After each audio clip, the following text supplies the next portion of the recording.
Charge करता है। तो उसका एक इंपैक्ट ये है कि जो हमारा मार्कअप रेट अगर इकोनॉमी में बढ़ता चला जाए तो उसकी वजह से हमारी जो मंथली इंस्टॉलमेंट है वो बढ़ जाएगी और ओवरऑल एनुअल पेमेंट्स जो है वो भी बढ़ जाएंगी। और अगर हमारा इंटरेस्ट रेट जो है वो कम हो जाए तो उसकी वजह से ओवरऑल इकोनॉमी में तो उसकी वजह से हमारी एनुअल पेमेंट्स भी कम होंगी और डेफिनेटली इंस्टॉलमेंट्स भी कम हो जाएंगी। यानी हमारी डेली रूटीन लाइफ में इंटरेस्ट रेट जो है वो किस तरह अफेक्ट करता है उसकी ये एक एग्जांपल है।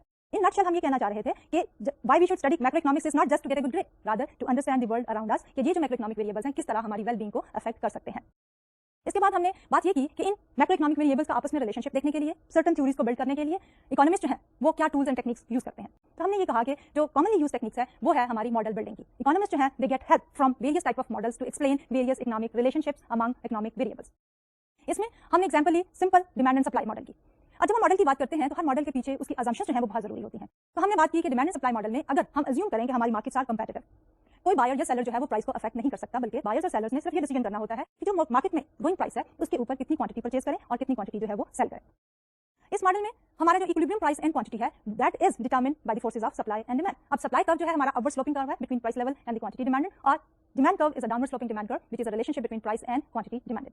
दोनों का इंटरसेक्शन जो है वो हमें इक्विलिब्रियम प्राइस एंड क्वांटिटी देता है। लेकिन इसके अलावा भी हमारे पास कुछ और वेरिएबल्स हो सकते हैं जो कि डिमांड एंड सप्लाई को अफेक्ट कर सकते हैं।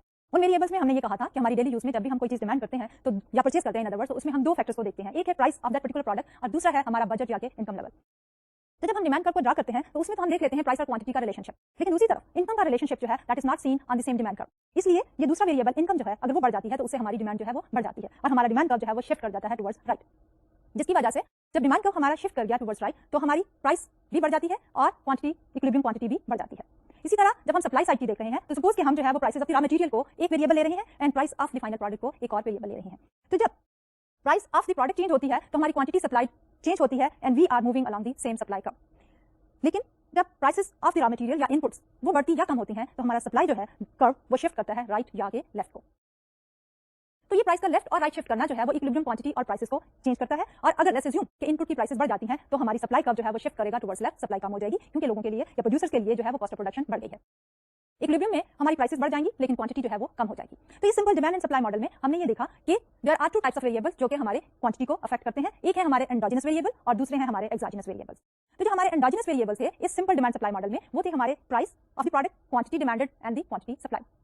जो हमारे एक्सोजेनस वेरिएबल्स हैं यानी कि जो कि outside this demand supply model determine हो रहे हैं वो है हमारे income level of the consumers and the prices of the raw materials और द इनपुट्स।